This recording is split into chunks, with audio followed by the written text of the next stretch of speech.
Sa bayan ng Lipa, Batangas, sa isang lumang dalawang palapag na bahay na may bakod na bakal at halamang gumamela sa harap, doon nakatira ang pamilyang De La Vega.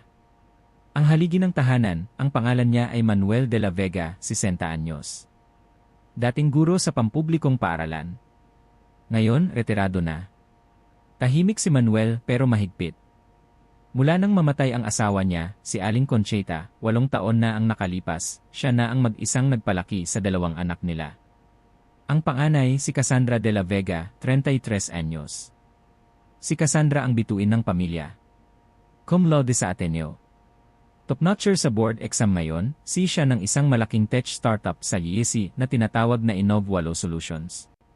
Lagi siyang nasa dyaryo, laging ini-interview sa telebisyon, laging laman ng LinkedIn. Sa tuwing may bisita sa bahay, si Cassandra ang ipinagmamalaki ni Manuel. Ang anak ko, si Ian. Siya ang nagpapaaral sa kapatid niya. Siya ang bumuhay sa pamilyang to, at sa tabi, tahimik lang na nakikinig ang bunso. Ang pangalan niya si Clarice De La Vega, 26 anyos. Si Clarice ang kabaligtaran ni Cassandra. Hindi nakapagtapos ng kolehiyo. Huminto siya sa 3rd year dahil sa depresyon matapos mamatay ang nanay nila. Mula noon, hindi na siya nakabalik. Hindi siya matalino sa libro. Hindi siya magaling makipag-usap. Ang trabaho niya, tagalinis sa isang maliit na cave sa bayan. Minimum wage. Ang tawag sa kanya ng mga kamag-anak ang palamunin. Ang tawag sa kanya ng mga kapitbahay, sayang, ang ganda pa naman. At ang mas masakit, ang tawag sa kanya ng tatay niya mismo kapag lasing, walang silbi. Si Clarice mahilig magpinta. Sa gabi, kapag tulog na ang lahat, umaakyat siya sa bubong ng bahay nila. Dala ang lumang canvas at mga pintura na binibili niya sa tuwing may extra siyang pera mula sa tip. Doon, sa ilalim ng buwan, nagpipinta siya ng mga mukha na walang pangalan, ng mga bahay na walang pinto, ng mga dagat na walang hanggan. Walang nakakaalam. Walang nakakakita. At wala ring may pakialam.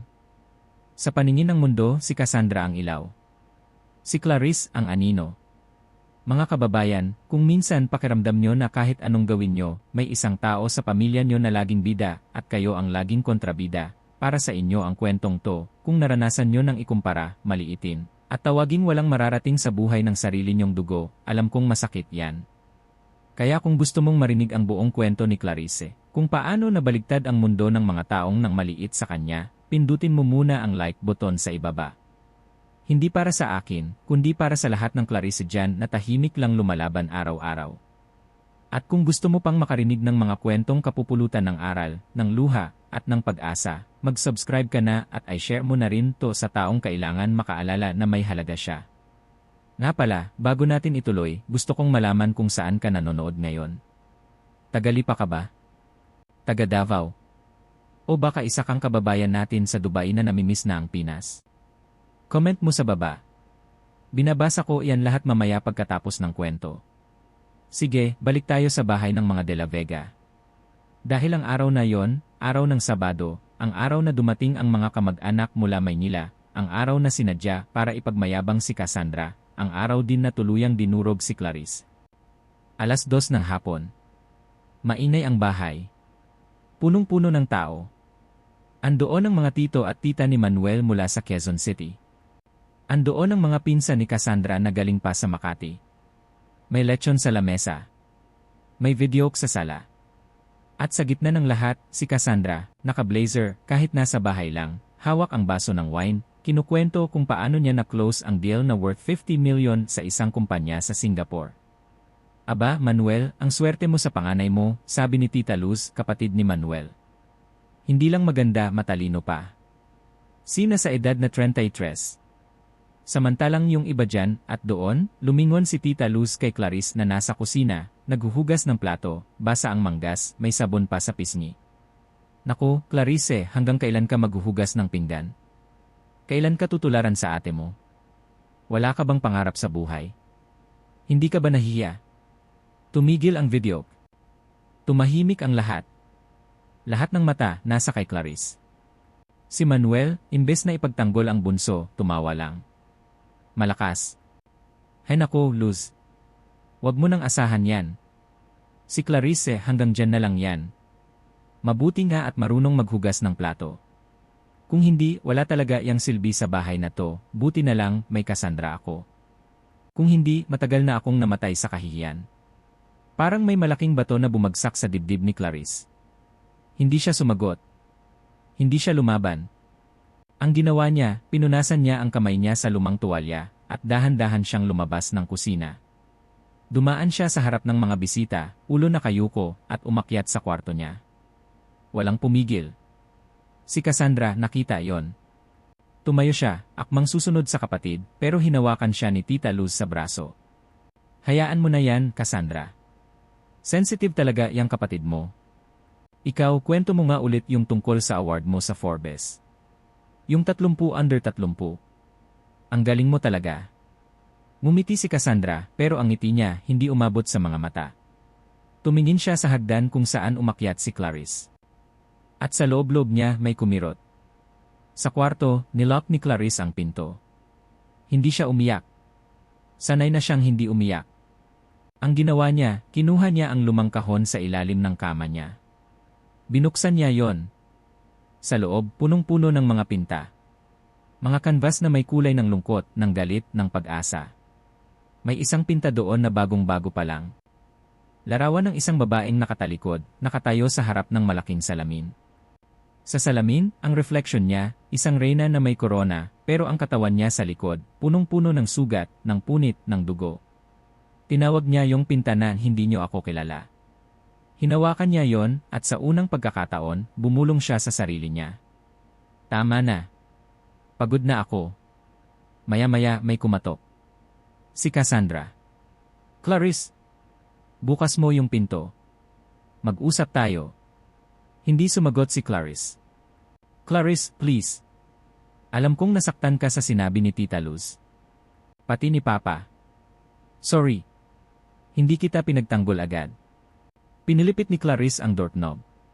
Bumukas ang pinto pero hindi niya pinapasok si Cassandra. Nakatayo lang siya sa hamba, nakaharap sa kapatid. Ate, sabi ni Clarice, mahina pero buong boses. Masakit ba? Yung nakikita mong nahihirapan ako pero wala kang ginagawa. Natigilan si Cassandra. Hindi sa ganon, Clarice. Mahal kita. Pero complicated. Si Papa matanda na. Ayaw ko siyang kontrahin. Yung mga kamag-anak natin, yun na ang nakasanayan nila. Ako yung inaasahan. Ikaw ako yung kahihiyan, dugtong ni Clarice. Sabihin mo na, ate. Ako yung kahihiyan ng pamilya de la Vega. Ako yung hindi mo pwedeng ipagmalaki sa mga kamiting mo sa YIS. Ako yung dahilan kung bakit hindi mo ako ini-invite sa mga company event mo. Napayuko si Cassandra. Dahil totoo. Sa loob ng 5 taon na siya, ni minsan, hindi niya isinama si Clarice sa opisina niya. Ni minsan, hindi niya pinakilala sa mga investor niya. Dahil natatakot siya. Natatakot siya na pagtatawanan siya kapag nalaman nilang ang kapatid niya, tagahugas lang ng pinggan sa cave. Ate, patuloy ni Clarice at sa unang pagkakataon, tumulo ang luha niya. Hindi ko hinihingi na ipagmalaki mo ako. Hindi ko hinihingi na ikumpara mo ako sa'yo. Ang hinihingi ko lang, sana, minsan, tignan mo ako bilang kapatid mo. Hindi bilang problema mo. Hindi bilang anino mo. Pagkasabi nun, sinara ni Clarice ang pinto. Naiwan si Cassandra sa labas, nakatayo, tulala. At sa baba, tuloy pa rin ang kantahan, ang tawanan, ang pagmamayabang. Wala man lang nakapansin na may isang de la Vega na unti-unting namamatay sa loob ng sarili niyang bahay. Kinagabihan, nang makaalis na ang mga bisita, tahimik na ang bahay. Si Manuel, lasing, natutulog na sa sofa. Si Cassandra, nasa kwarto niya, ka-video call ang board members niya sa Singapore. Si Clarice, umakyat sa bubong. Dala niya ang canvas na hindi niyo ako kilala. At dala niya rin ang isang bote ng gaas at pusporo. Tinitigan niya ang pinta niya. Tinitigan niya ang babaeng may korona sa salamin. Pagod na ako, bulong niya sa hangin. Pagod na akong maging anino. Pagod na akong maging walang kwenta. Kung ito lang ang paraan para makita nila ako, gagawin ko. Binuhos niya ang gaas sa canvas. Kinuha niya ang pusporo. Kiniskis niya. Nagliyab ang apoy. At sa liwanag ng apoy, nakita niya ang sariling anino sa yero ng bubong. Isang anino na, sa unang pagkakataon, mukhang may sariling buhay. Pero bago pa niya tuluyang sunugin ang buong pinta, may narinig siyang sigaw mula sa baba. Sunog! Sunog isi bubong! Si Mang Tonyo ang kapitbahay nila. Nagising ang buong barangay. Si Manuel nagising sa amoy ng usok. Si Cassandra napatakbo palabas ng kwarto. At pag-akyat nila sa bubong, ang nakita nila si Clarice, hawak ang nasusunog na kanbas, nakatayo sa gilid ng bubong, nakatingin sa kawalan, ang mga mata walang buhay. Clarice! Anong ginagawa Bumabae dyan! Sigaw ni Manuel pero ang boses niya nanginginig sa takot. Si Cassandra umiiyak na. Clarice, please! Kapatid, bumaba ka. Pag-usapan natin to. Sorry. Sorry kung hindi kita pinaglaban. Sorry kung naging masama akong ate. Bumaba ka, please. Humarap si Clarice sa kanila. Ang apoy nasa pagitan na nila.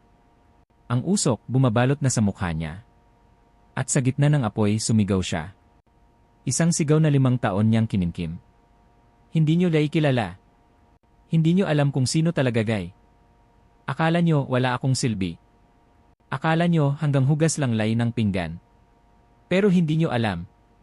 Hindi nyo alam Hindi nyo alam lay asa ni Vera. Tumigil ang mundo. Ang apoy sa kanbas parang humina bigla sa lakas ng hangin. Si Manuel napatakip sa bibig.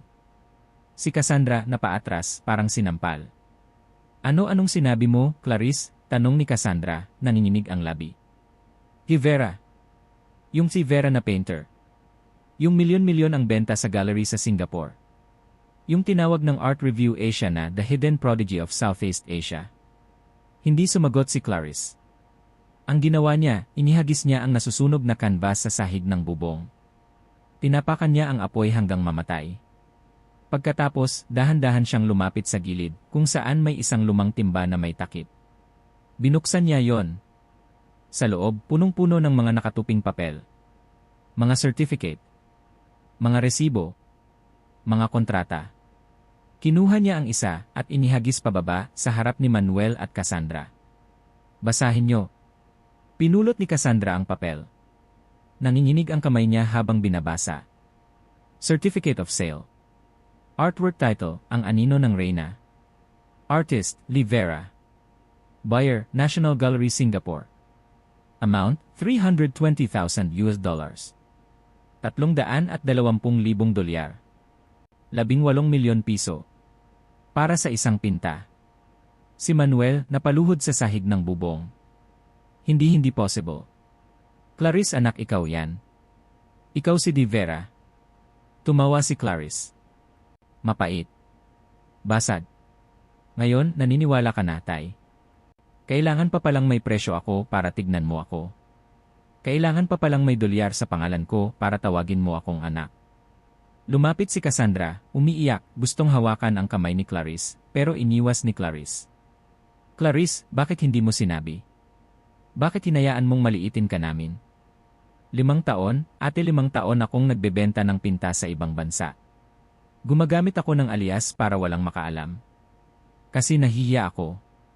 Nahihiya akong malaman nyo na mas may pera ako sa inyo, pero wala pa rin akong halaga sa bahay na to. Hindi namin alam, Clarice, sabi ni Cassandra, humahagulgol na. Akala namin naghihirap ka. Akala namin kailangan mo kami. Kaya kita inaalok ng pera tuwing sahod ko. Kaya kita pinagtatrabaho sa cave ng kaibigan ko.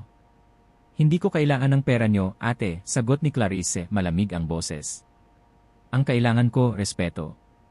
Ang kailangan ko, makita nyo ako. Pero sa loob ng 5 taon, anino lang ako. Tagahugas ng pinggan. Palamunin. Walang silbi. Yan ang tatak nyo sa akin. Kinabukasan, kumalat ang balita sa buong lipa. May sunog sa bubong ng mga De La Vega. Pero ang mas mainit na balita, si Clarice De La Vega, ang bunso na tagalinis ng cave, siya pala si Di Vera.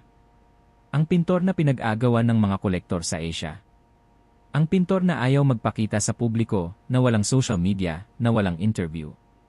Ang pintor na ang mga gawa, nasa private collection na ng mga bilyonaryo sa Hong Kong, sa Dubai, sa New York. Dumating ang mga reporter sa bahay.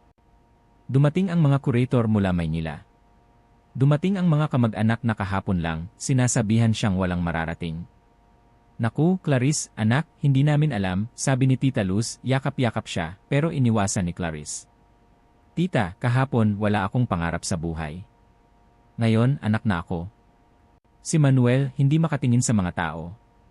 Nakaupo lang siya sa sala, hawak ang lumang picture nila ni Conchita. Patawarin mo ako, Conchita, bulong niya sa larawan. Hindi ko naalagaan ang bunso natin. Ako ang bumiyak sa kanya. Si Cassandra, nag-file ng emergency leave sa kumpanya niya. Hindi siya pumasok sa opisina. Buong araw siyang nasa kwarto ni Clarice, nagbabasa ng mga lumang sketch, ng mga notebook na punong-puno ng ideya, ng mga rejection letter mula sa lokal na gallery 5 taon na ang nakalipas. Dear Ms. Clarice de la Vega, we regret to inform you that your style does not fit our gallery's vision. Perhaps literally applying as a barista instead. Pinunit ni Cassandra ang papel. At doon, sa gitna ng mga punit-punit na pangarap ng kapatid niya, doon siya umiyak ng matagal. Lumipas ang 3 araw. Hindi lumalabas si Clarice ng kwarto. Hanggang isang umaga, kumatok si Manuel. Anak, pwede ba tayong mag-usap? Bumukas ang pinto. Payat na si Clarice. Maputla. Pero buo ang mga mata. Tay, hindi ko na kailangan ng sorry mo. Tapos na yon. Nasunog ko na yon kasama ng pinta ko kagabi. Hindi, anak. Kailangan mo marinig to, ako ang mali. Ako ang bulag. Akala ko, pag siyo ang anak mo, yun na ang tagumpay. Akala ko, pag nasa dyaryo ang pangalan mo, yun na ang dignidad. Hindi ko nakita na yung anak kong tahimik, yung anak kong nasa bubong lang, siya pala ang may pangalan na gumuguhit sa buong mundo. Patawarin mo ako, Clarice. Kung pwede lang ibalik ang lahat ng sinabi ko sa'yo, lahat ng beses na pinahiya kita, gagawin ko. Pero hindi na pwede. Kaya ito na lang kung aalis ka, kung hindi mo na kami kayang tingnan, maiintindihan ko. Pero anak, dito ka pa rin. Bahay mo pa rin to. At sa susunod na may magsabi sa'yo na wala kang silbi, ako mismo ang susuntukin ko. Tumingin si Clarice sa tatay niya. Sa unang pagkakataon, nakita niya si Manuel na umiiyak. Hindi dahil lasing. Hindi dahil galit. Kundi dahil nagsisisi. Tumango lang si Clarice. Hindi siyang umiti. Hindi pa niya kaya. Pero tumango siya. Kinagabihan, kumatok si Cassandra. May dala siyang laptop. Clarice, pwede ba kitang kausapin? Bilang kapatid. Hindi bilang siye. Hindi bilang ate na lagi mong kinaiinggitan. Pinapasok siya ni Clarice. Binuksan ni Cassandra ang laptop. Ginawa ko ito buong araw. Sa screen, isang website. Malinis. Elegante. Ang pangalan, Livera Gallery, The Official Archive. Nandoon lahat ng pinta ni Clarice mula pa noong una, nakascan, nakakatalog. May biography. May timeline. At sa dulo, may isang pahina. The sister behind the canvas, Ila Cassandra de la Vega. Isusulat ko ang kwento mo, Clarice. Kung papayag ka. Gusto kong malaman ng mundo na si Vera, hindi lang basta pintor. Isa siyang anak na pinahiya, isang kapatid na itinago, isang babae na lumaban ng tahimik. Gusto kong malaman nila na ang na ate niya, siya ang pinakamalaking fan niya. At siya rin ang pinakamalaking pagkukulang niya. Tiningnan ni Clarice ang screen. At sa unang pagkakataon sa loob ng maraming taon, ngumiti siya. Maliit. Mahina. Pero totoo. CJ, ate. Pero may kondisyon ako. Ano yon? Sa susunod na may event ka sa IIS, isama mo ako. Hindi bilang si Vera. Bilang si Clarice de la Vega. Yung tagahugas ng pinggan. Gusto kong makita nila na kahit sino, pwede maging anino, at pwede ring maging ilaw. Hindi dahil sa pera. Hindi dahil sa pangalan. Kundi dahil pinili niyang hindi sumuko. Niyakap ni Cassandra ang kapatid niya. Mahigpit. At sa yakap na yon, nabuo ulit ang isang bagay na matagal nang wasak. Hindi pamilya. Kundi pagkilala. Isang buwan ang lumipas. Sa grand lobby ng isang sikat na hotel sa IIS, ginanap ang Iinov 8 Founders Night. Punong-puno ng investor, ng ng artista. Nasa gitna si Cassandra, nagbibigay ng speech. Maraming salamat sa pagpunta niyo ngayong gabi. Gaya ng dati, ipagyayabang ko sana ang mga achievement ng kumpanya ko. Pero ngayong gabi, hindi ko gagawin yon. Dahil ngayong gabi, may mas importante akong ipagmamalaki. Lumingon siya sa gilid ng stage. Pakiusap, samahan niyo akong salubungin ang taong nagturo sa akin kung ano ang tunay na tagumpay. Ang kapatid ko. Ang bunso namin. Ang pambihirang pintor na si Vera pero sa akin, siya lang si Clarice de la Vega. Nagpalakpakan ang buong lobby. At mula sa gilid, naglakad si Clarice. Nakasimpleng itim na dress. Walang makeup. Walang alahas. Pero ang tindig, Reyna. Pag-akyat niya sa stage, binigay sa kanya ni Cassandra ang mikropono. Tumingin si Clarice sa audience. Nandoon si Manuel sa harap, nakatayo, pumapalakpak, umiiyak. Nandoon si Tita Luz, hindi makatingin ng diretsyo. Nandoon ang mga taong dati, tinatawag siyang walang silbi. Huminga si Clarice ng malalim. At nagsalita. Ako si Clarice de la Vega. 3 taon akong huminto sa kolehiyo. 5 taon akong naghugas ng pinggan sa cave. At habang ipinagmamalaki nila ang ate kong si, ako na may pinapahiya. Hindi nila alam na sa gabi nagpipinta ako. Hindi nila alam na ang mga pinta ko, binibili ng mga taong hindi ko kilala, sa halagang hindi ko pinangarap. Pero hindi yon ang mahalaga. Ang mahalaga, natutunan ko na ang halaga mo, hindi nakadikit sa trabaho mo. Hindi nakadikit sa sweldo mo. Hindi nakadikit sa kung ano ang sinasabi ng tatay mo sa'yo kapag lasing siya. Ang halaga mo, nasa kung paano ka tumayo matapos kang ilugmok ng sarili mong pamilya. Ako, tumayo ako. At ngayong gabi, hindi ako nakatayo dito bilang si Vera. Nakatayo ako dito bilang Clarice. Yung pinahiya. Yung anak na walang silbi. Pero yung anak na hindi sumuko. Tumayo ang lahat. Nagpalakpakan. At sa unang pagkakataon, si Manuel de la Vega sumigaw sa buong lobby. Lain en anak eh. Lain en bunso eh. Ala Clarice de la Vega. Pagkatapos ng gabing yon sa IES, nagbago ang lahat. Hindi na ibinalik ni Clarice ang alias na si Vera. Pinirmahan na niya ang mga bagong pinta niya bilang Clarice de la Vega. Ang cave kung saan siya nagtatrabaho dati, binili niya at ginawa niyang gallery para sa mga artist na katulad niya, mga tahimik, mga hindi napapansin, mga hinuhusgahan ng mundo. Si Manuel, tuwing may bisita sa bahay, 2 na ang ipinagmamalaki niya. Ito ang panganay ko, si Cassandra, si At ito ang bunso ko, si Clarice, ang pintor na nagligtas sa puso ko. Si Cassandra, sa bawat board meeting niya, laging may slide sa dulo ng presentation niya. Isang pinta ng kapatid niya. At ang sabi niya sa mga investor, ang tunay na innovation, hindi lang nasa technology. Nasa pagkilala mo sa halaga ng taong nasa tabi mo. 1 taon ang lumipas. Sa lumang bubong ng bahay nila sa Lipa, nagpinta ulit si Clarice. Pero hindi na mukha ng babaeng sugatan. Sa kanbas niya ngayon, isang pamilya. Si Manuel, si Cassandra, at siya, magkakaakbay, nakaharap sa araw. Tinawag niya ang pinta na nakita na rin ako.